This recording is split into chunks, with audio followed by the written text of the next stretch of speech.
Hey, it's Eric G. Around the House is sponsored by Baldwin Hardware. For 75 years, Baldwin Hardware has been known for its first-class quality and craftsmanship in door and cabinetry hardware. As an alumnus of the Baldwin Hardware Design Council, I can say I have seen the details and quality from design to the finished product. If you're looking for a new style and old-world craftsmanship, I can tell you there is only one Baldwin Hardware. Check out what would look great in your home at baldwinhardware.com. It's Around the House. Going to be cancelled. And they moved it to their house and they fed 60 people pizza out of their P85. And I was like, that's such a cool story. Like, you know, it's because people call us all the time. They want to buy the biggest one. Well, I think I was one of those people. I think I was like, all right, I'm looking at the D105, or I was looking at the 130, and you're like, slow down, cowboy. Slow down, cowboy. That might not be what you need. No. So for everyone listening, I didn't say slow down, cowboy. Yeah. But I do ask everyone. I say, you know, everyone who reaches out and they ask, particularly for the bigger stuff. First question I ask them is it for a restaurant? And if it is, if they're building a restaurant, which happens quite often, we say, awesome, it's a perfect oven for you. When it comes to remodeling and renovating your home, there is a lot to know, but we've got you covered. This is Around the House. Welcome to the Around the House Show, the next generation of home improvement. Thanks for joining me today. I'm Eric G. And if there's an episode that we do this year that's going to make you hungry, I can just about guarantee this is going to be it. And this is something super cool that I can't wait to share with you. We've got Ben Guilford, director of the Fire Brick Company. Welcome to Around the House, my friend. Thank you, Eric. Very lovely to be here. Thanks for having me. Man, thanks for coming on. And, it's late afternoon here. It's early in the morning there. That's the nice thing about you being down under. It's all different times. It works really well, actually, the time difference. When we started selling the ovens in America, I thought, is the time difference going to work? You know, but it does, you know, late afternoon for you, early morning for me. It's great. It's great. It's great. Well, I got to say, first off, I am so impressed with what you have created because, dang, man, that is a killer pizza oven that is wood fired. I love it. We cook on it weekly, and there's a learning curve like any art, but wow. That thing is stunning, and it was pretty easy to build. Thanks, man. That's lovely of you to say. I really appreciate that, and I'm glad to hear you're getting some use out of it and some joy out of it, which is always, I guess, is the idea. Is what we want. Because when you build yours, it was a few months ago now. Yeah, it was kind of over the winter time here, so it was 6 months or so ago, and just started going after it, and it's really hard to film for television only because all the content that I ran camera on, because it isn't like it's a hard build, but it's just time consuming with the things that you have to do it right. Oh, I couldn't agree with you more. And that's we've got the video series of, to follow along with how to build it. And how long is it? 3.5 hours. And I remember filming them just thinking, it was the second time that we'd filmed the video series. And I remember Joel, the videographer, saying, he's my best friend. He was my best man at my wedding. And he said to me, now, Ben, should we try to make them shorter this time? Should we try and cut down the length of the videos a bit? And I said, Joel, I don't think we can, man. It's a long process. And I want to show all the detail. Because it makes a difference. It makes a difference. Those videos helped me a lot because you can print out the most great directions, which you've got on the website if you want to see them and look them on online. But really seeing somebody do it on a video is so helpful. And it was to me as well. Yeah, absolutely. I think actually that's why we've been able to sell as many of the ovens as we have is the videos and the detail that we go into and they're freely available. Like you don't have to pay to get them or anything. And so I find most of our customers actually tend to watch those videos before they buy. They watch the whole series and then they go, I can actually do this. They go from this attitude of how on earth did they build that? to, oh, actually, no, I can see how I could do that, because it's all broken down into little steps, and you just tackle each step and get it done. Yeah, it was so funny. And, and you have to have patience on this because it's time consuming. It's beautiful. But when you all get it done and it's like, all right, I'm 90% here. Now you have to season it correctly. You got to not ruin your work. So it's anything, it takes some patience, which is like the hardest part, because you're like, this is amazing. I got a few weeks of getting this thing ready now. I get calls all the time from people they'll say, how long does it take to build? And I'll say, it depends on the oven. It might be the P85 is about 20 hours of work. And they're like, I've got this event coming up in like 3 weeks' time or a month's time. And it's a 21st birthday or something. And I just tell them, don't do it. Don't do it. Like, I'm not saying don't build the oven, but if you try to build it to a timeline, firstly, it takes all the fun out of it. Because now you'll have to hustle. You don't get to just enjoy the process. But then you have this stress of, I've got to get it done by then. But really, you've got to finish it at least 2 weeks before the due date, because of the curing times and all those heat up fires you've got to do, that slow drying process. It's a whole thing. And you don't want your first pizza cook to be in front of all these people. There are steps to learning the art of this. People do that though, they put themselves through that, and I say, "What are you doing?" You've just built this oven, and you've got like 20 of your best friends over and all your family, and this is your first time doing. You're going to burn it. I promise you, you're going to burn it. It's going to be a burnt offering, 100%. It is, and that's okay. But once you get it down and you realize that, okay, controlling your heat is like anything cooking. Is making, understanding where that sweet spot is for your style of pizza you like to cook. It's pretty easy at that point. Yeah, absolutely. And it's lots of fun. We did a video recently called How to Enjoy a Pizza Party. And it wasn't like, I said out at the start of the video, I said, this is not a video to teach you like the most, amazing dough or like, there's heaps of videos on various doughs, etc. online.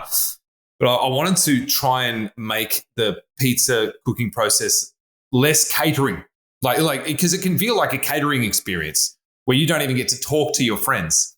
And so I just set out a few tips to try and make it easier and just to get people started in the process. So not to try to teach them how to make the best pizza right off the bat. You can work up to that. People spend like their whole careers, as pizza professionals, trying to nail it. But we just want to get them started so then they can build on that and just enjoy it. Absolutely. And I got some tricks and tips we'll do at the end of the show. But I want to talk about your ovens here and where people start out with, because, there's people out there that'll go, hey, I just want this little propane thing to throw on the countertop, and awesome, that's your jam. But if you really want a pizza oven, this is kind of what I say about people that have like the small $300 propane barbecues. It's like, hey, that is great for somebody, right? That is perfect. But then the people that really want to cook, there's nothing better than wood fires. So this, to me, I think is the most cost-effective way to do it, to build something professional and that is going to be a statement piece for your outdoor kitchen. You mentioned like the smaller like benchtop ovens, and I actually have no problem with those. I think they're a really cool idea. If all you want to do is just cook maybe half a dozen pizzas, that's it.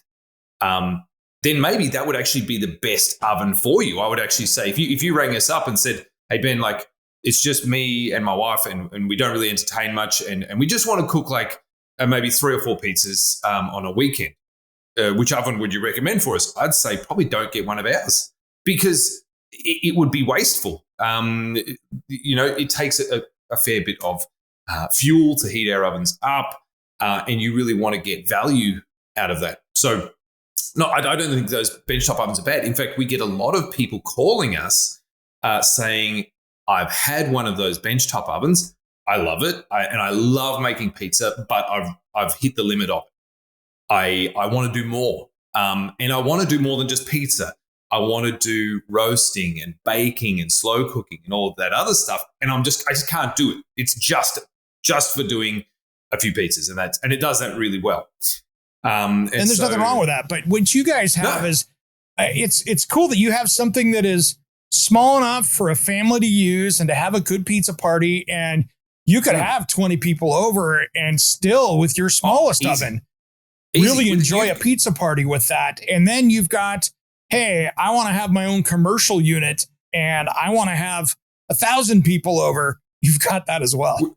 We've got a range. And so you've got the smallest oven. You've got our P85, and it's not small. No. A lot of people, they look at our range of ovens and they see, we've got the smallest to the largest, and they figure, well, the small one must be kind of small. And it's not. It's it's 33.5 inches internal diameter, which is pretty big. We had my brother-in-law's 50th birthday party recently, Rob, and I didn't have a gift for Rob. Sort of, I was trying to think, what can I get him? And in the end, I said, you know what, Rob, I'll cater for you. And he has the same oven you have. He has a P85. He had 40 people over, and I cooked pizza for everybody out of that oven. And I was cooking 1 or 2 at a time. And I had a team of 4 people rolling out bases and topping them for me, and they couldn't keep up because the pizzas will be cooked in between 90 seconds and 2 minutes if you put the right amount of toppings on. So even our smallest oven caters for big groups. Actually, a lovely story. Customer in Australia during our lockdowns here. Oh, don't even get me started on lockdowns. Yeah, don't get me started as well. Anyway, we had a customer who their daughter was getting married, and the wedding reception, the venue, got shut down at short notice. Don't know exactly what happened, but basically the wedding reception was like going to be cancelled, and they moved it to their house, and they fed 60 people pizza out of their P85. And I was like, that's such a cool story. Like, it's because people call us all the time. They want to buy the biggest one. Well, I think I was one of those people. I think I was like, all right, I'm looking at the D105, or I was looking at the 130, and you're like, slow down, cowboy. Slow down, cowboy. That might not be what you need. No. So for everyone listening, I didn't say slow down, cowboy. Yeah. But I do ask everyone. I say, everyone who reaches out and they ask, particularly for the bigger stuff. First question I ask them is it for a restaurant? And if it is, if they're building a restaurant, which happens quite often, we say, awesome, it's a perfect oven for you. But if you're not, if it's for home, then we actually really encourage people to think a little smaller. The D105 is the model down. We sell heaps of those because the heat up time really affects like your enjoyment of the oven. And the example I give is, let's say with the D130, it's got a 4.5 hour heat up time, which is pretty phenomenal. Like that's a long time. And the thing is, it's a lot of oven to heat. You're bringing up all this thermal mass from stone cold all the way up to 700 Fahrenheit, 750, as hot as you want. But that you bring up a lot of material up to this temperature, and so that takes some time. And I say to people like, well, look, if you're having 50 people over, then it wouldn't even faze you. You'd get up in the morning and fire the oven so that it's ready for the evening. Like it wouldn't bother you because it's this big event that you're having. But if you're having 3 friends over, can you be bothered spending 4.5 hours firing up and you're only going to cook a handful of pizzas, let's say, or maybe a roast. Can you be bothered? Can you justify the time and the firewood to do it? And whereas if you have a smaller oven, well, that justification is so much easier because the time is like halved. And actually, that's why we sell so many. The P85, the oven you have, is our biggest seller because it has a really rapid heat up time. It's like 1 hour and 15 minutes. And whereas like the D105, which is the next biggest seller, that's a 2.5 hour heat up time. And so now that comes with a trade-off where the cool down time is the trade-off. So if you can cook as the oven's cooling. Have you done much of that? Yeah, I Because have. it's going down. I've had people over here where we've had like an all day party, and I'm throwing pizzas in, and I start cooking at maybe 1 or 2 o'clock in the afternoon, and I'm still throwing some dinner in as it's cooking. It still works, Oh, absolutely. So your oven should take, if it's dropping from 750 down to 150. So if you put the door in the oven and that seals the chamber off so that you don't have air going in and out, cooling it down, it should take around 36 hours to drop from 750 to 150, which means you got all this cooking you can do as it cools down. You can cook a bunch. I've reheated the pizza the next morning for breakfast. Yeah. That I didn't eat the night before on it. So I've done that. And that's actually something that you could really look at doing is when you're making up your pizza dough for the pizzas the night before, make up some bread dough, right? But with a small amount of yeast, so it rises really slowly, and let it rise overnight in the fridge or something, and then bake it the following morning using the residual heat. It's awesome. Yeah, because it's 350 or whatever. It's like the perfect bread baking temperature. It's perfect bread. The P85 should be almost perfect bread temperature 12 hours after it's firing. Now, the D105 takes twice as long to heat up, but it takes 72 hours to cool down. And so that's why people who are buying those ovens are often thinking, they're like, right, I'm going to fire it on Friday. We'll do pizzas. Then Saturday, I'm going to do like roasting in the morning. And then, I'm going to do some baking in the afternoon. And then Sunday, I'm going to do like biscuits and cakes. And then on Monday, I'm going to dehydrate fruit and vegetables and other things, all from the one firing, which I really encourage because it's really good use of all of that heat. You're not wasting the energy that's been put into the oven from all that lovely. Hey guys, it's Eric G, and I have a special offer for you. Do you want to get the podcast a couple days early? How about extended content that isn't in the typical podcast? Maybe you want to check out all the back episodes of the show. And I got a special deal for the month of August. The first 10 days are free. I want to personally invite you to be an Around the House insider. For about $4 a month, you can get exclusive extended episodes, early access to the weekend show, and exclusive access to me, Eric G, for project questions or comments. Check on the link on your podcast player in the show notes, or head to aroundthehouseonline.com and look for the join here button. Make sure and sign up today because this special deal only goes through the month of August. As always, thanks for tuning in to Around the House.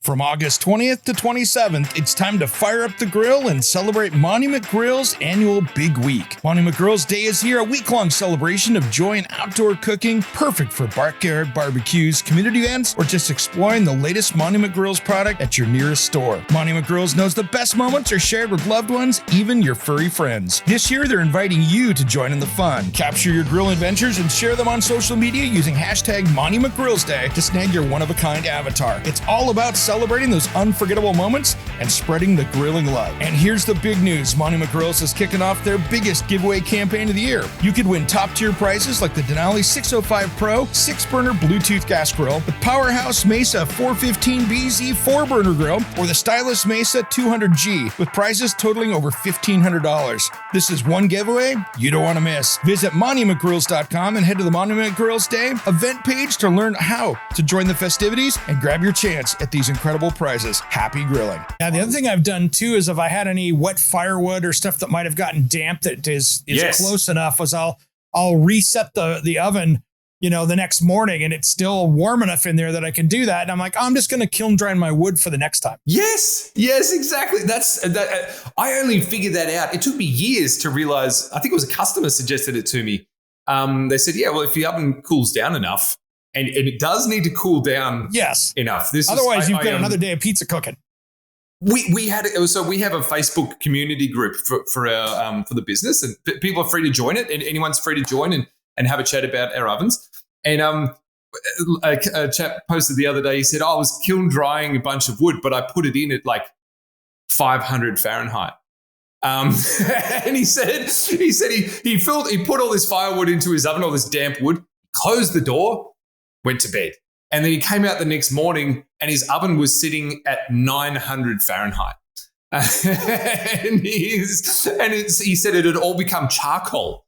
Yeah, absolutely. So yeah, you got to give it a little patience there. You got to let that thing cool down a little bit so you don't do exactly that. Absolutely. That's funny. Yeah. You know something? I think what I like about your kits is especially, when you're starting out, and not a lot of people out there are masons or anything else, but like the P85, you have made it so easy to take it step by step, and the right pieces are pre-cut. You cut the pieces that don't require special tools. You've made it about as DIY friendly as it could ever be. That's been my goal. Like since I started the business, was to try to make these kits as easy as possible to build, because then obviously that appeals to the broadest range of people. It opens it up, and it's actually something that gives me a lot of joy is reading our Google reviews. If I'm ever feeling a bit sad, I just jump on out, read our Google reviews. Well, because one of my favorite comments that I get is, I had no experience with masonry. I'd never laid a brick in my life. And I bought this kit and look what I built. And they're so proud of it, of what they've been able to do. And a big part of that is, well, I've built, I don't know how many of these things, like so many of them. And every time I build one again, I think, I could change this little thing. I've just noticed this little thing that no one's mentioned. And if I just change that would make this just 0.5% easier to build. And it's been we started in 2011. So it's like 13 years of just constant refining. Yeah. Yeah, that makes sense. And, it goes together quick. I mean, it was funny. I had because we had 2 cameras running at some point, we had about 17 hours of content, for the whole process that we had filmed. Yes. Of course, for my show, we had to make it into a 10-minute piece, which was nearly impossible, but we did. But, we only used a little bit of it. But it was so fun to do that. And I think the cool part is that you have cast, like that whole upper chimney piece and stuff. You've made the hard pieces already for us in that kit. Yes. So really the hardest part, which isn't that hard, is setting up the brick on the front, and the rest of it is just patience. Yeah, that's exactly right. We've looked at every element of the build and gone, well, is that achievable by someone who's handy? And this is the test I have actually. Some people reach out and they say, do you think I can build it? I don't know them personally, and so I need to make a sort of a judgment call on it. But I just say, well, look, if you can build the stand for the oven to go on, I guarantee you can easily build the oven, because the stand is much more challenging than the oven itself. Depending on how you tackle the stand, that can be much more difficult. And so if you can build the stand, mate, you can build the oven very easily.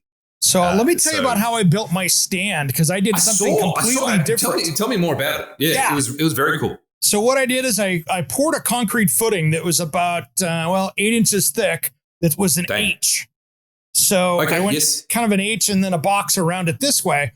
And so what I did is I poured that as one piece, put rebar down in it because I wanted it to be really sturdy and not move around at all. Mm-hmm. And then on top, I put bolts in it so I could bolt it down like you would a house, for instance. And then I got the heavy duty steel studs to build a steel framed box basically underneath that. And so what was cool is I had the outside of the box, but that middle wall that went in the middle of that H set right under the oven as well. So that added some rigidity in that. Absolutely. I saw it and I was very impressed because where did you, is that readily available? Like that heavy duty steel stud? Can you just pick that up that's at my Lowe's store down the street.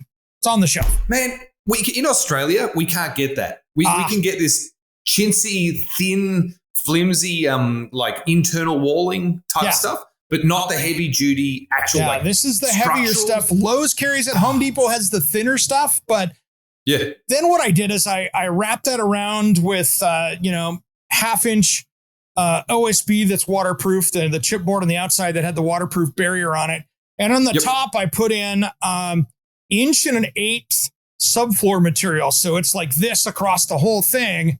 Yeah, nice. So I had that all tied together. It was all screwed in this way. And then I put another inch of concrete board, the tile backer board that I did a mud layer in between and screwed those down on top of it. So I had something that was going to be very heat proof. So I didn't have to worry about that. Yeah. And look, for the floor, people reach out to us and ask us, what do I need to use for my bench top? And one rule we have is, look, non-combustible. So don't go using timber under your floor. The insulation is really, really good. You're not going to set it on fire, but it's still something we can't recommend. So, but you got that like the Hardy-Backer tile underlay. I did two layers of that with thin set concrete in between them that you put tile down with, and that's not going anywhere. Exactly right. And so as long as you have enough structural support under that, which you did with all of that steel framing that you had, then that's all you need. But one of the things, like if anyone's listening to this thinking, oh man, like I'd love to build an oven, and maybe it's not even one of ours, but you're wanting to build an oven and you're wanting suggestions on your stand, just reach out to us, because we're more than happy to provide advice around what will work and what won't. Because the last thing we want to see is you build something that collapses. We've never had a customer have an issue structurally with something they built. I think part of that is, we're very open with help and advice. So yeah, if anyone's listening and wanting some advice, just reach out. Like we'll be super happy. I should have put a door on the inside of that for a bomb shelter, because I think it probably would have worked out well. Well, even you should see the ones that like people build for their brick ovens. They build them with like cinder blocks, right? So, do a concrete foundation and then like an 8-inch thick cinder block wall. And we get them to fill all of the cores in the cinder blocks with Rio and concrete, and then pour a 5-inch slab on top of that. And it's legitimately a bomb shelter. Yes. Yeah. Yeah, you could park a truck on top of that. Very pokey. Yeah. It's like a 2-person bomb shelter if you're willing to like crouch. Yeah, it'd be good enough. If you're claustrophobic, maybe not the place to go hang out. Yeah. But yeah, it was really easy, and it was stuff that I just basically built right off the lumberyard, my lumberyard shelf, which was awesome. So that was super easy to do. Hey, it's Eric G from Around the House. Are you tired of low quality water in your home? Do you have bad tasting water? How about chemicals, minerals, and hard water scale tearing up your bathrooms, appliances, and your water heater? I have a great solution for you. It's time you stop the damage and check out King Water Filtration. This water treatment system takes care of every drop of water that comes into your home. It uses no salt, no expense filters to change, and it's made right here in the USA. Plus, it prevents hard water scale. To find out more information, head to kingwaterfiltration.com, and if you use promo code ERIC-23, it will give you $1,000 off MSRP with a discount on a filter that will resolve those water quality issues. Don't miss out on this amazing sale on a product made right here in the USA at kingwaterfiltration.com. That's kingwaterfiltration.com. And don't forget promo code ERIC-23. Hey guys, it's Eric G, and I have a special offer for you. Do you want to get the podcast a couple days early? How about extended content that isn't in the typical podcast? Maybe you want to check out all the back episodes of the show. And I got a special deal for the month of August. The first 10 days are free. I want to personally invite you to be an Around the House insider. For about $4 a month, you can get exclusive extended episodes, early access to the weekend show, and exclusive access to me, Eric G, for project questions or comments. Check on the link on your podcast player in the show notes, or head to aroundthehouseonline.com and look for the join here button. Make sure and sign up today, because this special deal only goes through the month of August. As always, thanks for tuning in to Around the House. Yeah, love it. So I love that. So yeah, there's so many different ways to do that. And then, going through and I love how you guys have, the base pieces for that are planned out. You've got all the materials, and you basically just need a couple bags of material to mix up your concrete with. You just need some washed sand, some hydrated lime, and Portland cement, which are pretty basic building materials. And then the only reason we don't put those in the kit actually is they're so cheap and they're pretty readily available. Why would you have sand shipped from Australia? Smart point. It's sustainability wise probably not brilliant. So no, we just get you guys to buy that locally, but then everything else is there, and it's basically like a great big Lego set. To put together. Someone actually said, it's been said a few times, like, oh, it's a big jigsaw puzzle. I said, well, jigsaw implies difficulty, and you have to sort of figure out where all the pieces go. This is not that. This is like I don't know if I'm allowed to say Lego, but I'm going to say it. But it's a Lego set with very detailed instructions to follow. It is. And if you make a quick little mistake, you can fix it because you go, oh, oops. Remember, I made a mistake on mine and I fixed it real quick. I was working on it. I went, oh, wait a minute. Oops. Yeah. I saw that, and I saw that in the video. I was like, what's he done? But the beautiful thing is, there's so much, what would you call it? Not tolerance, although there's lots of tolerance in the build in terms of things don't have to be. There's some forgiveness to this, you know? Forgiveness. That's right. Like if you make a mistake, if you lay some bricks wrong, no big deal. You take them off because the mortar takes hours to set. You take them off, you scrape the mortar off, clean them up, give them a little wash, and do it again. And that's a very it's a lovely part of that process, because if it didn't have that, if it was one of those processes where you lay it and that's it, you're done, that would be quite nerve-wracking, I think, for people. And you can literally get those steps done, go back and review things and go, yeah, that looks good. Oh, let me fix that little thing here real quick. And you've got the ability to do that. It's not one of those things that it's not like an epoxy or something that's setting up and you've got 5 minutes and you have one chance. And I've done those projects and they're lots of fun, but they are like, you're like, all right, I've got to get this right. I have to, when I lay this glue is going to set and this is permanent. And so no, it's very forgiving. And we built so I'm an engineer and I've built a lot of tolerance into all of the components. So for example, the flue gallery, which is this beautiful precast section that sits over the vent arch, the brickwork at the front. I didn't try to make that with a really tight gap over the bricks, because I could have made it with like a 1 millimeter or, 3/64ths of an inch. Oh, you guys love your fractions. I know. I do both. So I can, I worked for a Canadian cabinet company for a while. So I was drafting in kitchens and in that, so I can jump back and forth pretty good. Okay. Well, I could have designed that flue gallery with this tiny gap over the brickwork, but then if you'd laid the bricks just slightly wrong, we wouldn't have fit. So obviously that would have been a stupid approach to the design. So we've made it with a nice, healthy, like 3/8 of an inch gap all the way around. So if you're a bit off, it's fine. Yeah, when I set it, I was setting it in there. I'm like, okay, this is.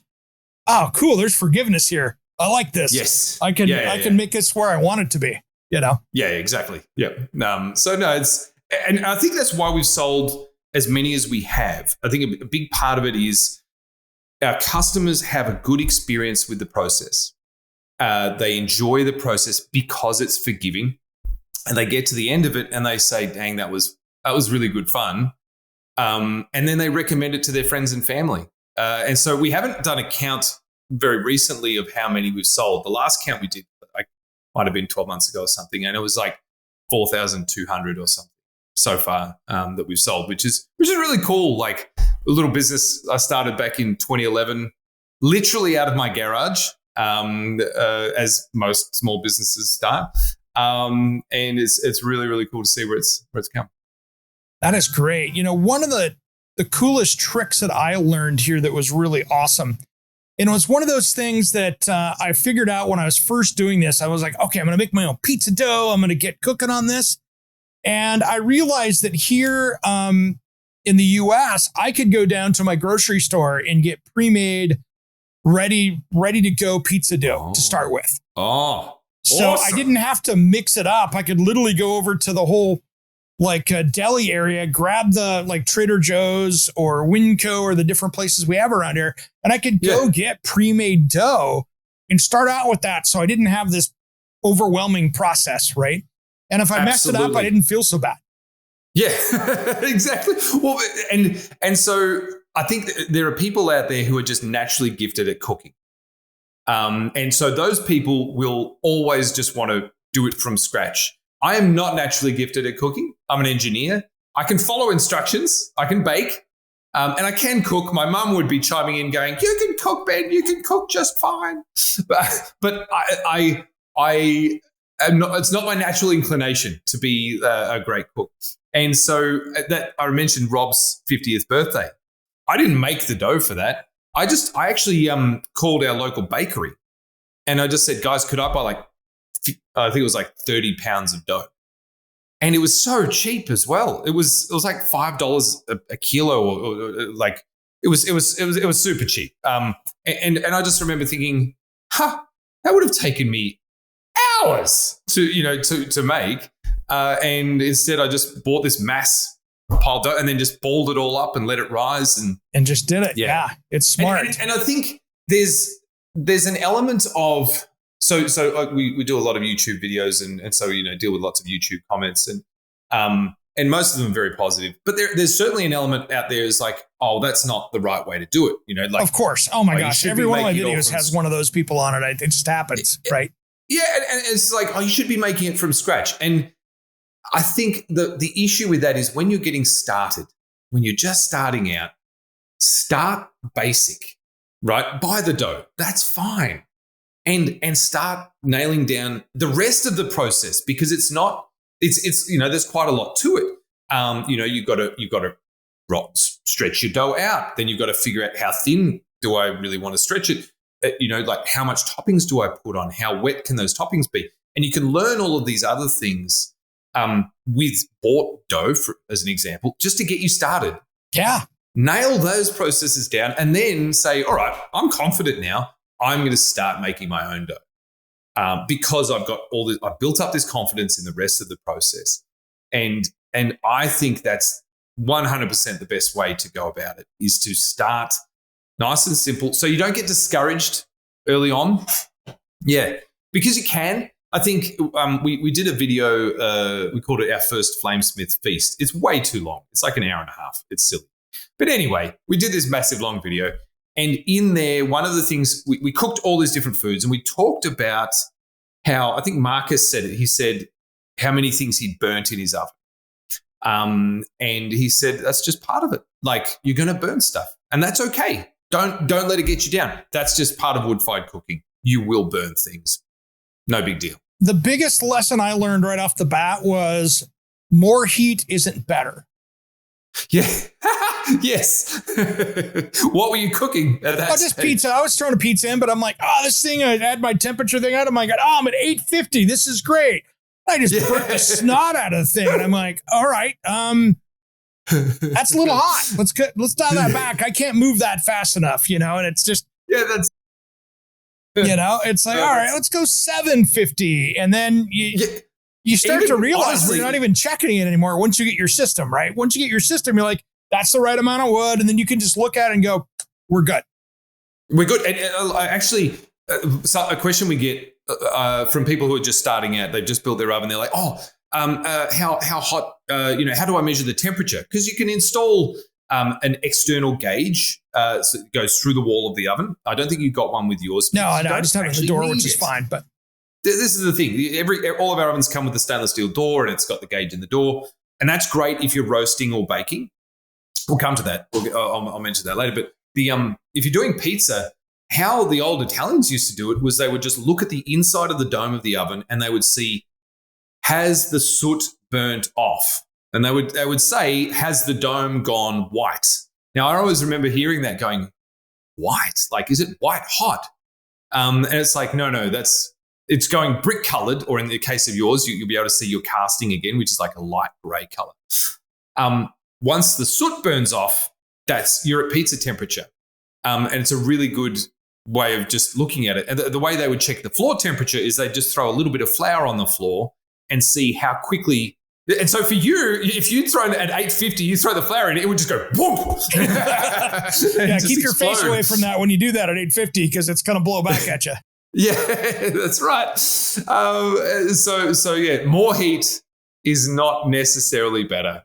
And particularly when you're just starting out, when you're doing your first, few pizza cooks, you can cook pizza down at 600 and it'll cook just fine. It's just going to take longer. You may not get the same level of crispiness in the dough, but it's still going to work and it won't be as panicked. You won't be freaking out. So yeah, it's another one of those forgiving processes, unless you decide, hey, I'm going to run it at 850 and see what happens. Yeah, absolutely. Absolutely. One trick I learned here before we get into roasting is, I would get my dough sticking to my peel, which is, the big spatula that you put in there for the people that aren't into pizza cooking. And the way I solved that is I jumped on Amazon and bought one of those round pizza trays that you would see a pizzeria have, the aluminum ones. Yes. Yep. And so what I do is I'd take that, flip it upside down on top of that. So the toppings were on the metal. I'd flip it upside down, and then I would have the bottom of my dough. So I could put a little more flour on it and flip it back over again, and then stick it in the oven, and you'd totally save it without having to try to get it unstick off your peel. Wow.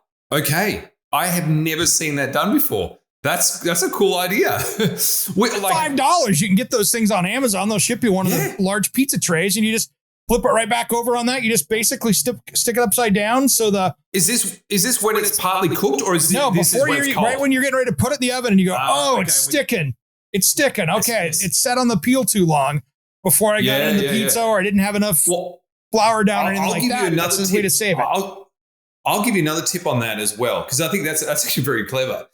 Something else you can do. There's two things. Semolina is your friend. Oh my gosh, it's one of my favorites.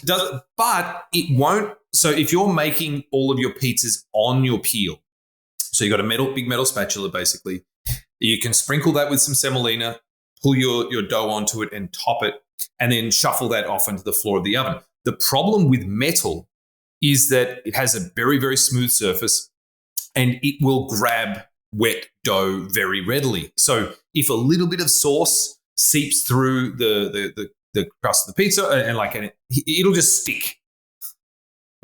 So something you can use instead of the metal peel to make your pizzas on is wooden boards.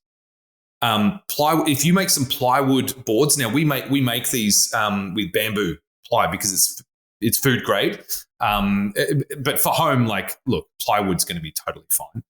Just make up some plywood boards. The beauty of the plywood boards is you have one pizza peel, but you could have 20 boards, right? And so you could have, particularly if you're having a larger group over, this is actually one of the things we mentioned in that video of how to enjoy a pizza party. It's like the first tip is have a dozen boards that you can make them on, because the dough does not stick to wood very well. No, because it's just going to soak in and not going to create that bond between them. Exactly right.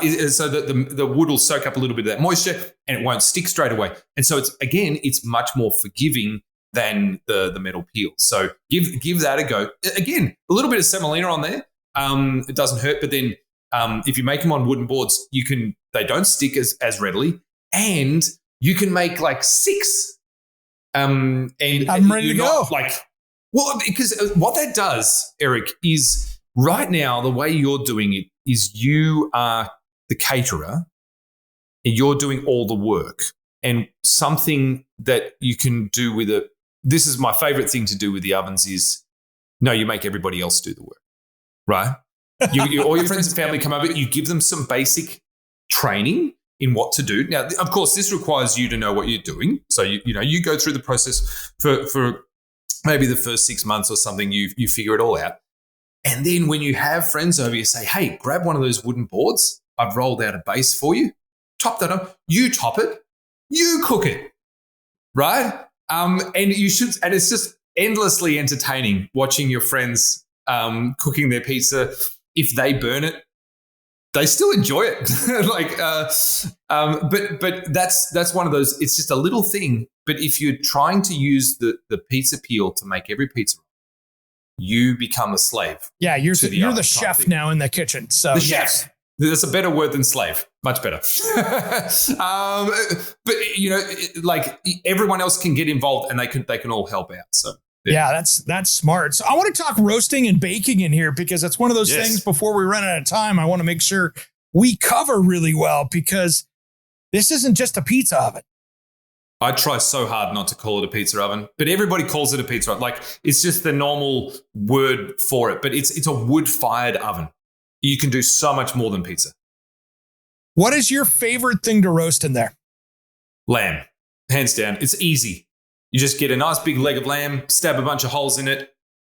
I put garlic cloves into the holes, then oil, salt, rosemary, and bang it in a tray, stick it in the oven. And you can prep that in like 15 minutes.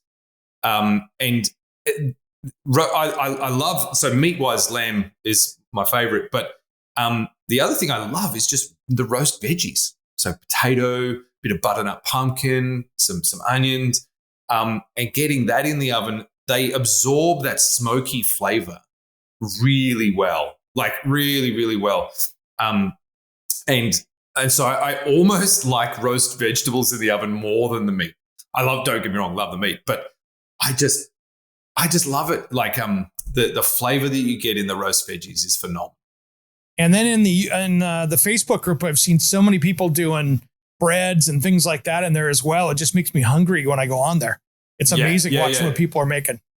They're doing bread. They're doing I encourage people like post up anything they're cooking. Like, there's been some people in Florida who've been making all these clam-based things that I've never even seen before. Yeah. And they look delicious. I want to eat them so bad.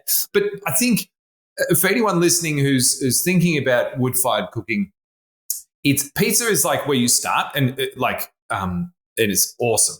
But I find most of our customers end up doing more roasting and baking than they do pizza after a while, because they realize actually this is easier than pizza, because pizza requires a lot of prep. Now, again, you can buy the dough and then that shaves the prep down significantly. But roasting and baking, like the roast chicken, leg of lamb, I've been doing.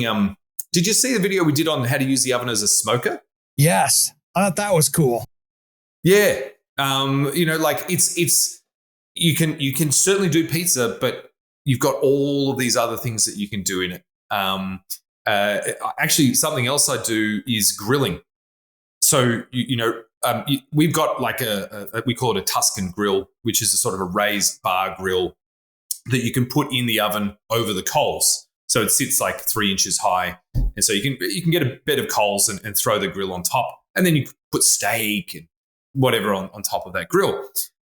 You can make that yourself though. You could just go to your $300 barbecue and grab the cast iron grills off that and perch them on a couple of bricks inside the oven. Rake those coals forward, and it'll be some of the best steaks you ever eat. Is cooked over wood coals in your own oven. So there's so much that you can do more than pizza. Yeah. Well, and a good example of that. So there's a chap on Instagram called his name's Chris Vozzo. He's one of my favorite customers. He's up in Brisbane, and he is cooking something in his oven nearly every day. It's pizza from time to time, but it's so many other things. So if you look up Il Forno Rosso, so IL Forno and then ROSSO, he's prolific. It's ridiculous, all the things that man cooks. Nice. That is awesome. We'll have to check that out. So, Ben, we are running out of time, but I want to make sure that we talk about how people find you and all the different ovens and stuff and what you guys are doing over there, because I tell you what, this is, I think, the perfect DIY project for people this summer, this fall, and even during the winter time, if it's not frozen outside, there's a great time you can be doing outside with this. Absolutely. So we've got our website, www.thefirebrickco.com. Jump on there. You can, all our contact details are there. You can call us. We've got lots and lots of videos and lots of resources that you can check out. Importantly, I think for Americans to know, because I've got, obviously I'm Australian, as you can tell by my glorious accent. And so important to know that we have an American company. We have stock in 4 warehouses. We have stock in California, Texas, Florida, and New Jersey. So it's around the country. It's ready to go. Our pricing is all online, and it's all inclusive of freight. So it's free delivery across the entire United States, including Hawaii. We charge a little bit more for Alaska. Other than that, that's the price. So you can jump on, you can order online. But if you want to talk to somebody, call us, because we actually really appreciate talking to our customers before they buy, to make sure we've answered any questions and make sure they understand everything. our customer support is a huge part of our business. And for such a, you mentioned, it's pretty easy to put together, but it's involved. It took you like 17 hours. Our customers have to know that we're here to help, and that the customer support is there. So that's what I'd say. Yeah, and I'll say that you and I talking and walking through the process, and for me, I want to make sure that I'm doing it correctly for TV. So I don't want to be experimenting so much on television when I'm doing something and making sure that we're doing it right. And your guys' customer service is top notch. And literally, it was days later from when you said, "All right, it's shipping out." It was on my front doorstep. I was like, "Wow, that was quick." So it's really quick. It's not one of those things where you're waiting for it to show up. It comes up pretty quickly. Yeah. No, we've worked really hard on providing a really good customer experience. And we don't always get it right. Things go wrong, but we work so hard to try to make it a great experience for everybody. And so you can jump on our Google reviews and just read what people have to say about us. And we can't influence those. People just write what they want. And it's overwhelmingly positive. And a thing that they say all the time is they were so helpful. And that's what we want people to know is it's not like you buy a product and we never want to hear from you again. It's the opposite. We beg them. We're like, please, if you have questions, call us. We're here to help. And actually, the customer support is we have Braden in West Virginia working for us, and he does a few hours a day for us out of West Virginia. But then the calls divert to us in Australia, and so you can call all night, like late afternoon into like midnight, and we're here to help, all for a local call. So. Ben, thanks for coming on today, man. I really like the time that we spent today, and you guys have got this dialed in so perfectly. To me, it is the best pizza oven to have in your backyard, and you're not paying me to say that. I'm just a believer of what you're doing, so I appreciate you, brother. Oh, thanks, man. Thank you, Eric. Thanks for having me on. It's been lovely. Lovely talking to you. This has been a lot of fun. All right, guys, I'm Eric G, and you've been listening to Around the House. Let's be lovers. We're all over the radio. Take my hand, I know where to go. All over the radio with you. Hey guys, it's Eric G from Around the House Show. We'd really appreciate your help with some awesome 5-star reviews on Apple, Spotify, or wherever you tune into your podcast. Big thanks everyone, and a shout out to our dedicated listeners of Around the House.